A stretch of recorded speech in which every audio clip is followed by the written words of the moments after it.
Hospital کے اوپر بمباری ہوئی اور چھوٹے چھوٹے بچوں کی لاشیں دیکھ کر کون سا ایسا مسلمان ہے جس کے سینے میں ایمان والا دل ہو اور وہ رویا نہ ہو؟ میرے بھائی، اپنے ان بھائیوں کے لیے ہم کچھ نہیں کر سکتے، کم سے کم ہم دعا کر سکتے ہیں رب العالمین ہمارے ان بھائیوں کی مدد فرمائے، اور ان مظلوموں اور ان مجبوروں کی لاشوں پر جن لوگوں نے سیاست کی ہے اور آج ان کے پورے ملک کو برباد کرنے کی سازش رچی ہے، اللہ ایسے باللہ من شرور انفسنا ومن سیئات اعمالنا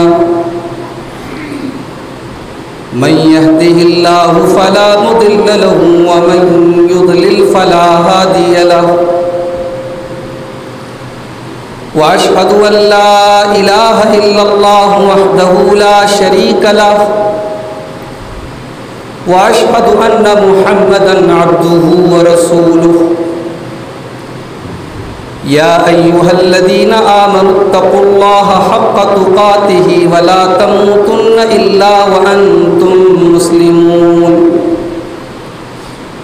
يا ايها الناس اتقوا ربكم الذي خلقكم من نفس واحده وخلق منها زوجها وبث منهما رجالا كثيرا ونساء واتقوا الله الذي تساءلون به والأرحام إن الله كان عليكم رقيبا يا أيها الذين آمنوا اتقوا الله وقولوا قولا سديدا يصلح لكم أعمالكم ويغفر لكم ذنوبكم ومن يطع الله ورسوله فقد فاز فوزا عظيما أما بعد فإن خير الحديث كتاب الله وخير الهدي هدي محمد صلى الله عليه وسلم وشر الأمور محدثاتها وكل محدثة بدعة وكل بدعة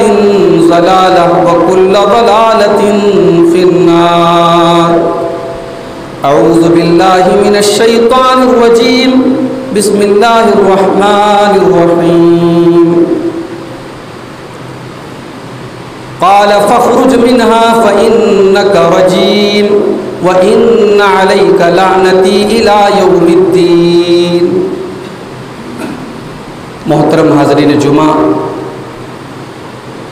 سب سے پہلے میں آپ سب سے معذرت چاہتا ہوں، کچھ مجبوریوں کی وجہ سے کافی تاخیر سے آپ کے درمیان پہنچا، اور یہ جمعہ کا خطبہ جو عام طور سے 12:10 پہ شروع ہوتا تھا، میرا خیال ہے 12:50 کے آس پاس میں شروع ہوا۔ میرے بھائیوں، ایک چیز ہوتی ہے اللہ کی رحمت۔ جب اللہ تعالیٰ کسی پر کرم کرتا ہے، کسی کو نوازتا ہے، تو ہم کہتے ہیں کہ اس کے اوپر اللہ کی رحمت ہے، اور اسی رحمت کا اپوزٹ ہے لعنت۔ جب اللہ تبارک و تعالیٰ کسی کو اپنی رحمت سے دور کر دیتا ہے، دھتکار دیتا ہے، بھگا دیتا ہے، تو ہم کہتے ہیں کہ اس کے اوپر اللہ تعالیٰ کی لعنت برس رہی ہے۔ اس کائنات میں سب سے پہلے اگر کسی کے اوپر اللہ تعالیٰ کی لعنت اور پھٹکار اور غضب اگر نازل ہوا ہے تو وہ ابلیس تھا۔ ابلیس کے اوپر سب سے پہلے اللہ تعالیٰ کی لعنت برسی تھی۔ جب اللہ تعالیٰ نے حضرت آدم علیہ السلام کو پیدا کیا اور فرشتوں کو حکم دیا کہ تم آدم کے آگے سجدہ کرو، تو چونکہ ابلیس بھی فرشتوں کے ساتھ رہتا تھا، وہ فرشتہ تو نہیں تھا، جنات میں سے تھا، مگر چونکہ فرشتوں کے ساتھ رہتا تھا اس لیے اس حکم میں وہ بھی شامل تھا، تو ابلیس نے سجدہ نہیں کیا۔ اللہ نے فرمایا قال ما منعك ان تسجد لما خلقت بيدي استكبرت ام كنت من العالين۔ اے ابلیس، جس آدم کو میں نے اپنے ہاتھوں سے پیدا کیا، تو نے آدم کو سجدہ کیوں نہیں کیا؟ کیا تو بہت گھمنڈی ہے، بہت اپنے آپ کو بڑا سمجھتا ہے؟ کیا بات ہے؟ قال انا خیر منه خلقتنی من نار وخلقته من طین۔ ابلیس نے کہا کہ اللہ میں آدم کے آگے سجدہ کیسے کروں، میں تو آدم سے سپیریئر ہوں، میں آدم سے بہتر ہوں، آدم کو تو نے مٹی سے بنایا، مجھے آگ سے بنایا، مٹی کی خاصیت نیچے جانا، آگ کی خاصیت اوپر جانا، اوپر جانے والی چیز نیچے جانے والی چیز کو سجدہ کیسے کرے، میں نہیں کر سکتا۔ کائنات کا پہلا شخص تھا ابلیس، جس نے اللہ تبارک و تعالیٰ کے حکم کے آنے کے بعد عقل اور لاجک سے کام کیا۔ جہاں اللہ کا حکم آ جائے، جہاں شریعت کا حکم آ جائے، وہاں لاجک کام نہیں کرتے۔ حضرت علی کا بڑا مشہور قول ہے، حضرت علی کہتے ہیں اگر دین کی بنیاد لاجک پر ہوتی، دین کی بنیاد عقل پر ہوتی، تو ہم جو موزے پر مسا کرتے ہیں، موزے پر اوپر مسا نہ کرتے، نیچے کرتے۔ ساری گندگی اور سارا ڈسٹ اور سارا دھول جو ہوتا ہے وہ نیچے لگتا ہے، مگر ہم مسا اوپر کرتے ہیں۔ یہ دلیل ہے اس بات کی کہ دین کی بنیاد عقل اور لاجک پر نہیں ہے، دین کی بنیاد قرآن و سنت پر ہے، اللہ اور اس کے رسول کے حکم کے اوپر ہے۔ تو ابلیس نے لاجک لگایا کہ میں نہیں کروں گا آدم کے آگے سے۔ قال فخرج منها فإنك رجيم، اللہ نے فرمایا تو نکل جا ہماری بارگاہ سے، تو نکل جا میری رحمت سے، تو رجیم ہے، تو مردود ہے۔ وَإِنَّ عَلَيْكَ لَعْنَتِي إِلَى يَوْمِ الدِّينِ، اور اے ابلیس اب ہمیشہ کے لیے تیرے اوپر میری لعنت برستی رہے گی، تو میری لعنت کا حقدار رہے گا۔ تو دنیا کا سب سے پہلا ملعون ابلیس ہے۔ قرآن و سنت میں بہت سارے ایسے کام بتائے گئے ہیں جن کاموں کے کرنے والے کے اوپر لعنت کی گئی ہے۔ آج کے خطبہ جمعہ میں چاہتا ہوں کہ ایسی چند چیزیں آپ کے سامنے بیان کروں جن کاموں کے کرنے والے پر قرآن میں یا اللہ کے رسول کی حدیث میں لعنت کی گئی ہے۔ چونکہ وقت زیادہ ہو چکا ہے، مختصر سا وقت ہے، تو میں چند چیزیں آپ کے سامنے بیان کروں گا جو لعنت کا حقدار بناتی ہے۔ مقصد کیا ہے کہ ہم ان کاموں سے بچیں تاکہ ہم اللہ کی لعنت کے حقدار نہ بنیں، اللہ کی رحمت کے حقدار بنیں۔ لیکن آگے بڑھنے سے پہلے ایک بات اور کہنا چاہتا ہوں۔ ایک ہوتا ہے کسی برائی کے کرنے والے پر لعنت کرنا، مثال کے طور پہ ہم یہ کہیں کہ شراب پینے والے پر اللہ کی لعنت ہو، زنا کرنے والے پر اللہ کی لعنت ہو، نماز چھوڑنے والے پر اللہ کی لعنت ہو۔ تو کسی برائی کرنے والے پر جنرل طریقے سے، عام طریقے سے لعنت کر سکتے ہیں، مگر کسی خاص انسان کو ٹارگٹ کر کے لعنت نہیں کر سکتے۔ مثال کے طور پہ کوئی نماز نہیں پڑھ رہا ہے، اب اس سے آپ جا کے کہہ رہے تیرے اوپر اللہ کی لعنت ہو، یہ صحیح نہیں، یہ جائز نہیں ہے، یہ مناسب نہیں ہے، یہ صحیح نہیں ہے۔ کوئی انسان جتنا بھی غلط کام کر رہا ہو اس کو ٹارگٹ بنا کر کے خاص طور سے لعنت کرنا یہ صحیح نہیں ہے۔ اسی طریقے سے کسی چیز کو لعنت کرنا، جیسے عام طور سے آدمی کو غصہ آتا ہے تو کسی بھی چیز پر لعنت کرنے لگتا ہے، نہیں کرنا چاہیے۔ ایک صحابی راستے میں جا رہے تھے، بڑی تیز ہوا چلی، ان کے کندھے کی چادر گر گئی، وہ ہوا کے اوپر لعنت کرنے لگے، ہوا کو برا بھلا کہنے لگے۔ اللہ کے نبی نے فرمایا لا تلعنوا الریح، اے میرے صحابی تم ہوا کے اوپر لعنت نہ کرو، فإنها مأمورۃ، ہوا اپنے سے نہیں چلتی، ہوا تو اللہ کے حکم سے چلتی ہے۔ اور آگے آپ نے یہ بھی فرمایا اگر تم نے کسی چیز کو لعنت کی اور وہ چیز لعنت کی حقدار نہیں ہے تو وہ لعنت تمہاری طرف لوٹ کر کے چلی آئے گی۔ تو کسی چیز کو یا کسی انسان کو ٹارگٹ کر کے ہمیں لعنت نہیں کرنی چاہیے۔ ہاں کوئی برائی ہے جو شریعت کی نظر میں بہت خراب ہے، اس برائی کے کرنے والے پر ہم عام طور سے جنرل طور سے لعنت کر سکتے ہیں۔ تو آئیے چند چیزیں ہم دیکھتے ہیں جو لعنت کا حقدار بناتی ہیں۔ سب سے پہلی جو حدیث میں پڑھنے جا رہا ہوں یہ صحیح بخاری کی حدیث ہے۔ حضرت علی سے کسی نے کہا کہ اے علی مجھے پتا چلا ہے کہ اللہ کے رسول صلی اللہ علیہ وسلم نے کچھ راز کی باتیں آپ کو بتائی ہیں، تو اے علی ان راز کی باتوں میں کچھ باتیں مجھے بھی بتا دیجیے۔ حضرت علی کو بڑا غصہ آیا۔ حضرت علی نے کہا نہیں، یہ غلط بات ہے، اللہ کے نبی نے مجھے کوئی ایسی راز کی بات نہیں بتائی ہے جو اور لوگوں کو نہ بتائی۔ ہاں ایک مرتبہ اللہ کے رسول نے مجھے 4 باتیں بتائی تھی۔ تو سوال پوچھنے والے نے کہا کہ کون سی 4 باتیں تھیں؟ حضرت علی نے فرمایا کہ میں نے اللہ کے نبی کو یہ فرماتے ہوئے سنا ہے لعن اللہ من لعن والدہ، اللہ کی لعنت اس انسان کے اوپر جو اپنے باپ کے اوپر لعنت کرے۔ باپ کے اوپر لعنت کرنا یہ بہت ہی غلط اور ناجائز کام ہے، اور یہ لعنت کا حقدار بنانے والا کام ہے۔ بھائی باپ اگر آپ کے ساتھ کچھ غلط بھی کر رہا ہے، ہمیشہ باپ صحیح ہو یہ ضروری نہیں ہے، باپ کے فیصلے غلط بھی ہو سکتے ہیں۔ بہت سارے باپ ایسے جو اولاد کے ساتھ ناانصافی بھی کرتے ہیں۔ اگر باپ ایسا کچھ کر بھی رہا ہے، اس کا ذمہ دار باپ ہوگا، اس کا حساب اللہ تعالیٰ کیا باپ دے گا۔ ایک بیٹے ہونے کے ناطے، ایک اولاد ہونے کے ناطے آپ کا فرض یہ ہے آپ اپنے والدین کا احترام کریں، ان کے حقوق کا خیال رکھیں، ان کو کوئی تکلیف نہ پہنچائیں۔ باپ کو لعنت نہیں کر سکتے۔ اور یہاں ایک نقطہ اور سمجھ لیجیے، کسی انسان سے لڑائی جھگڑے کے دوران اس کے باپ کو اگر آپ نے برا بھلا کہا، اس کی ماں کو برا بھلا کہا، اور جواب میں اس نے آپ کے ماں باپ کو برا بھلا کہا، تو ڈائریکٹ تو نہیں لیکن انڈائریکٹ آپ نے اپنے ماں باپ کو گالی سنوائی، تو یہ بھی باپ اور ماں کو لعنت سنانے میں یہ چیز آ جاتی ہے۔ تو اللہ کے رسول نے کہا اللہ کی لعنت اس انسان کے اوپر جو اپنے باپ کے اوپر لعنت کرے۔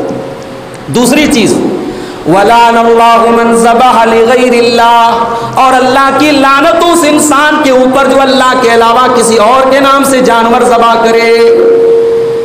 ابھی میں جس کار میں بیٹھ کے آیا ہوں، بارسوئی سے آپ کے پاپڑ تک، کار کے مالک کا نام تھا غلام مصطفیٰ۔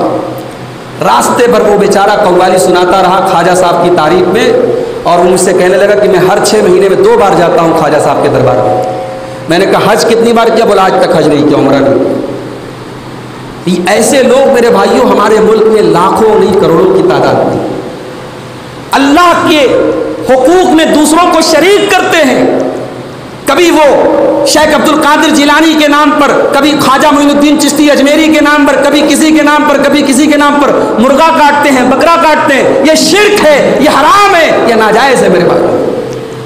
اور اپنے نوجوانوں سے بھی ایک بات کہنا چاہتا ہوں، کسی نئے شہر میں جاؤ، کسی نئے علاقے میں جاؤ تو کسی بھی ہوٹل کا کھانا مت کھایا کرو۔ یہ میکڈونلڈ میں چلے گئے، فلاں ریسٹورنٹ میں چلے گئے، جب تک یہ کنفرم نہ ہو کہ یہ گوشت حلال ہے، اللہ کے نام سے ذبح ہوا ہے، نہیں کھانا چاہیے۔ ابھی میکڈونلڈ کے بارے میں تو ایک اور خبر آئی ہے، اسرائیل اور فلسطین کا جو معاملہ چل رہا ہے، میکڈونلڈ نے باقاعدہ اسرائیل کے فوجیوں کی مدد کرنے کے لیے کھانے پینے کی چیزیں بھیجی۔ جو کمپنی ہمارے کلمہ گو بھائیوں، ان کے معصوم بچوں اور ان کی عورتوں کو مارنے والے ظالموں کی مدد کر رہی ہے، ایسی کمپنیوں کا ہمیں اور آپ کو بائیکاٹ کرنا چاہیے۔ ان کے ریسٹورنٹ میں جا کے کھانا کھانا، برگر کھانا اور طرح طرح کی چیزیں کھانا تو بہت دور کی بات ہے، ایسی کمپنیوں کا ہمیں بائیکاٹ کرنا چاہیے۔ تو یہ دوسری چیز ہے، اللہ کی لعنت اس انسان کے اوپر جو غیر اللہ کے نام پہ جانور ذبح کرے۔ تیسری چیز وَلَعَنَ اللَّهُ مَنْ آوَى مُحْدِثًا، اور اللہ کی لعنت اس انسان کے اوپر جو کسی بدعتی کو پناہ دے۔ کسی بدعتی کو پناہ نہیں دے سکتے۔ جب کسی بدعتی کو گھر میں پناہ نہیں دے سکتے تو موبائل میں کیسے دے سکتے ہیں؟ اپنے موبائل کے اسٹیٹس پر کیسے دے سکتے ہیں؟ کسی کی تقریر اچھی لگی، کسی کا کلپ اچھا لگا، آپ نے فٹ سے اسٹیٹس بھی لگا لیا، آپ نے فیس بک پہ شیئر کر دیا، آپ نے اس کو دوستوں کو شیئر کر دیا، حالانکہ وہ بدعتی ہے، وہ صحابہ کو گالی دینے والا ہے، لیکن آپ کو بات اچھی لگی، آپ نے شیئر کر دی۔ تو میرے بھائی جب بدعتی کو گھر میں پناہ دینا جائز نہیں تو موبائل میں پناہ دینا کیسے جائز ہو گیا؟ اللہ کے رسول کہتے ہیں اللہ کی لعنت اس انسان کے اوپر جو کسی بدعتی کو پناہ دے۔ اور چوتھی چیز وَلَعَنَ اللَّهُ مَنْ غَيَّرَ مَنَارَ الْأَرْضِ، اور اللہ کی لعنت اس انسان کے اوپر جو زمین کے نشانات کو مٹا دے، دوسرے کی زمین کو ہڑپنے کے لیے، دوسرے کی زمین پر ناجائز قبضہ کرنے کے لیے وہ زمین کے نشانات کو مٹا دے، ایسے انسان کے اوپر بھی اللہ کی لعنت ہو۔ اور آگے بڑھیے، لعنت کا حقدار وہ انسان بھی ہے، وہ عورت بھی ہے جو خوبصورتی کے نام پر اللہ تبارک و تعالیٰ کی فطرت کو بدلتی ہے۔ جیسے بعض عورتیں گدنا گدواتی ہیں، ٹیٹو بنواتی ہیں، اب تو مرد بھی بنوانے لگے ہیں۔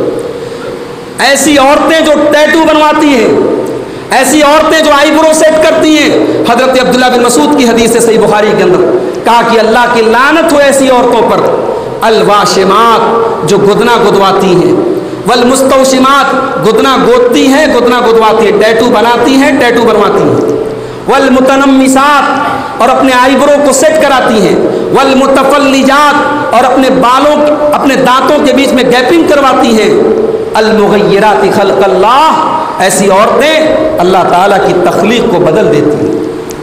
جب حضرت عبداللہ نے یہ پڑھ کے سنایا تو ایک عورت تھی جس کا نام ام یعقوب تھا، وہ حضرت عبداللہ کے پاس آئی، اس نے کہا اے عبداللہ آپ نے ایسی ایسی بات بیان کی، اس کی دلیل کیا ہے؟ حضرت عبداللہ نے کہا کہ جس عورت کے اوپر اللہ کے رسول نے لعنت کی اور جس عورت کے اوپر لعنت کا ذکر قرآن میں ہے، میں کیوں نہ اس کے اوپر لعنت کروں؟ اب ذرا جواب سنو میرے بھائیوں اس عورت کا، اور میری مائیں بہنیں اگر میری آواز سن رہی ہیں تو وہ بھی سنیں کہ نبی کے دور کی عورتیں کیسی ہوتی تھیں۔ آج بڑے افسوس کے ساتھ کہنا پڑتا ہے، جھارکھنڈ میں اور پاکڑ اور گڈا اور صاحب گنج کے اس پورے علاقے میں آپ سروے کر لیں، جمعہ کی نماز کا اہتمام جن مسجدوں میں ہو رہا ہے، کتنی مسجدوں میں عورتوں کا انتظام ہے؟ نہ کے برابر ہے۔ اگر آپ گنتی نکالیں گے شاید 100 میں آپ کو 20-25 مسجدیں شاید ملیں گی۔ ہماری مسجدوں میں عورتوں کا انتظام نہیں ہے، ہماری عورتوں کو دین سے دور کرنے والی ہزاروں چیزیں ہیں، اور دین کے قریب کرنے کے لیے جمعہ کا خطبہ ہے۔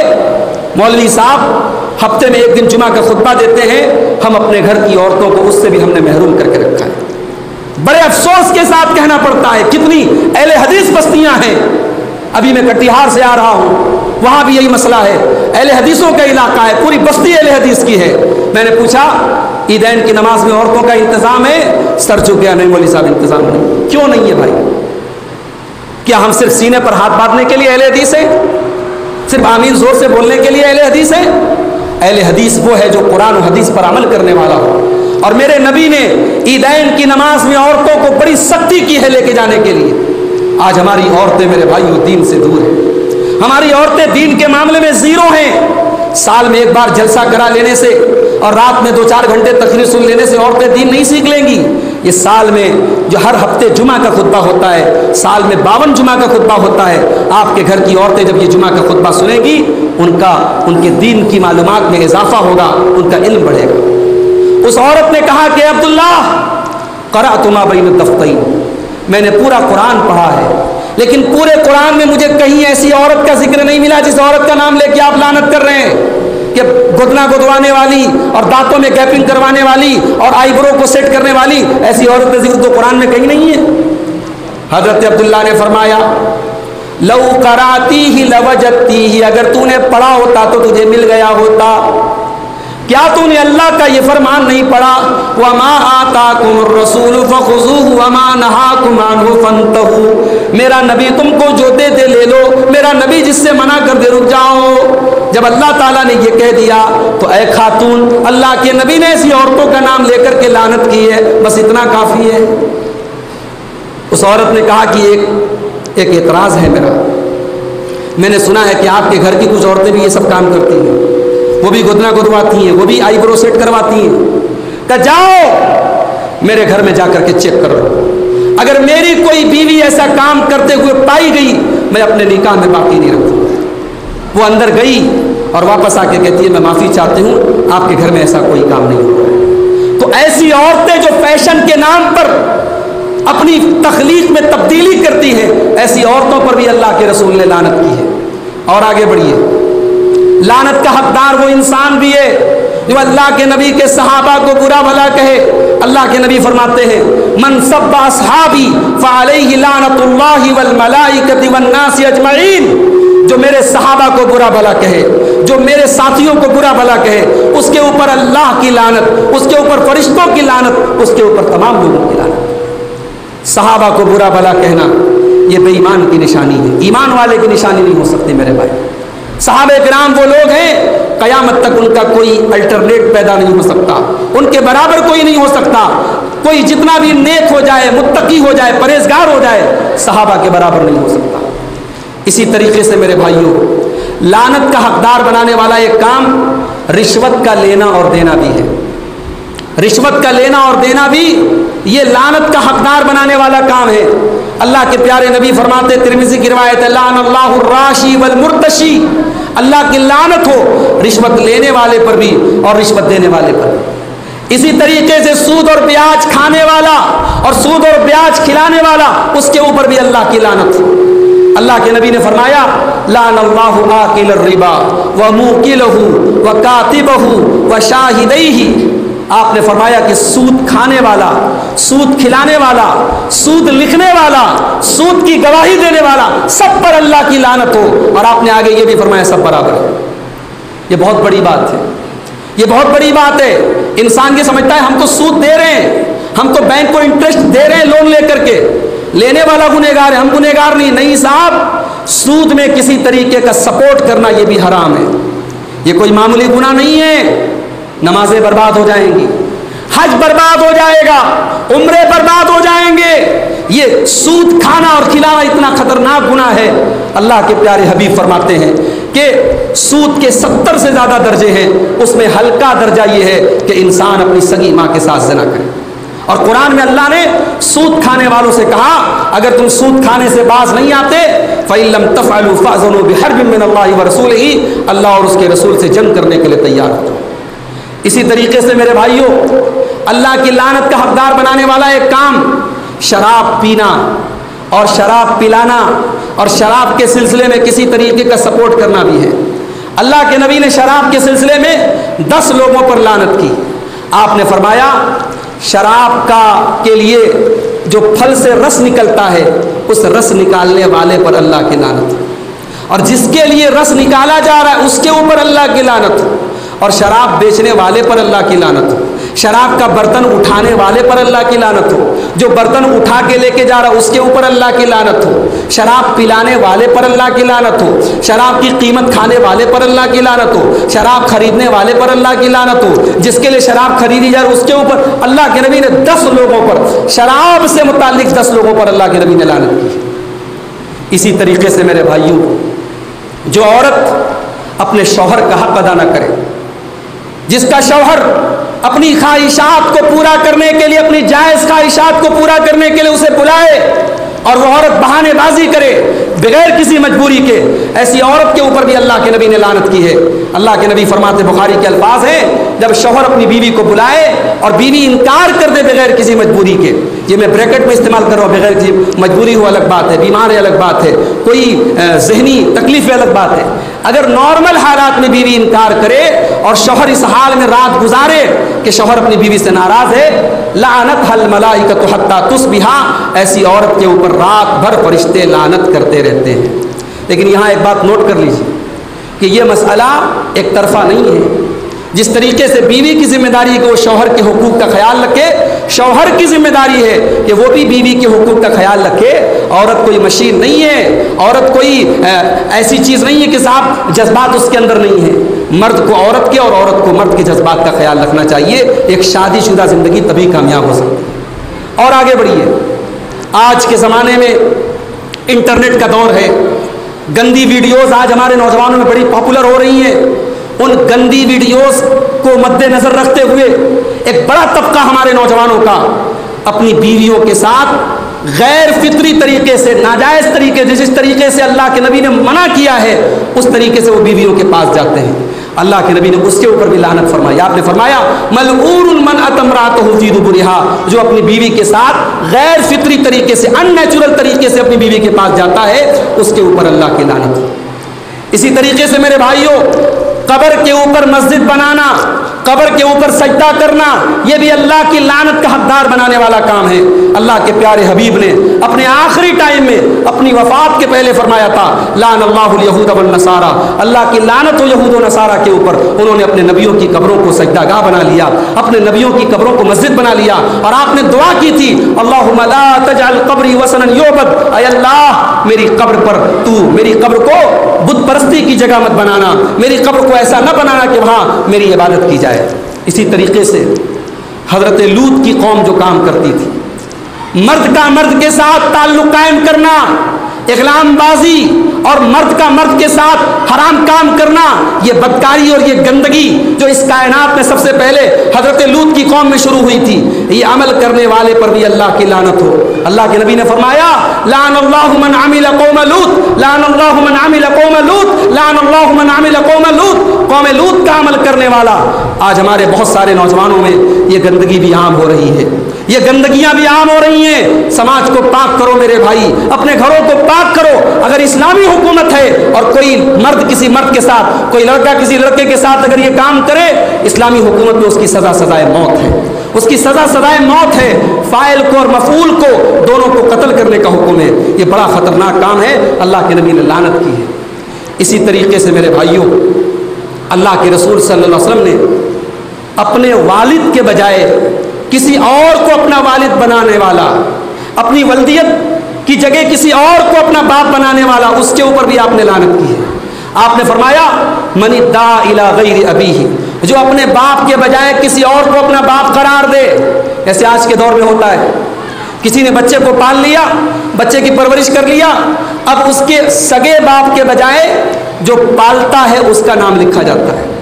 باپ کا نام تھا محمد، پالنے والے کا نام تھا عبداللہ، اب یہ ولدیت میں لکھ رہا ہے عبداللہ۔ حرام ہے یہ، ناجائز ہے یہ، اور لعنت کا حقدار بناتا ہے یہ کام۔ اللہ کے نبی نے فرمایا جو اپنے باپ کے بجائے کسی اور کی طرف نسبت کرے اس کے اوپر اللہ کی لعنت اور تمام لوگوں کی لعنت اور فرشتوں کی لعنت۔ اور ایک آخری چیز بیان کر کے بات ختم کر رہا ہوں۔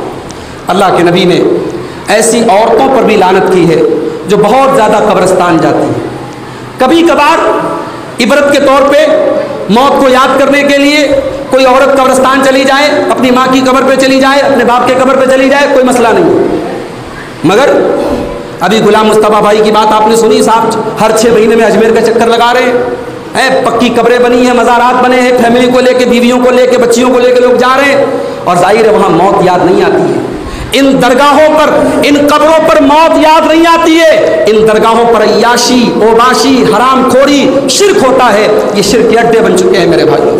اللہ کے نبی نے لعنت کی، لعن اللہ زوارات القبور، اللہ کی لعنت ہو ایسی عورتوں کے اوپر جو بہت زیادہ قبروں پر جاتی ہیں۔ اس لیے عورتوں کو قبرستان کبھی کبھار جا سکتی ہیں، لیکن بہت زیادہ جانا، جیسا کہ آج رواج ہو رہا ہے ہمارے بہت سارے بھائیوں کے یہاں کہ وہ اپنے فیملی کے ساتھ قبروں پر جاتے ہیں۔ بمبئی میں آپ چلے جائیں، حاجی علی کی درگاہ پر عورتوں کی بھیڑ مل جائے گی۔ اجمیر میں آپ دیکھ لیں، ہمارے یوپی کے اندر بہت ساری درگاہیں، دلی میں آپ دیکھ لیں، تو ان درگاہوں اور ان قبروں پر جانے والی عورتوں پر بھی اللہ کی لعنت۔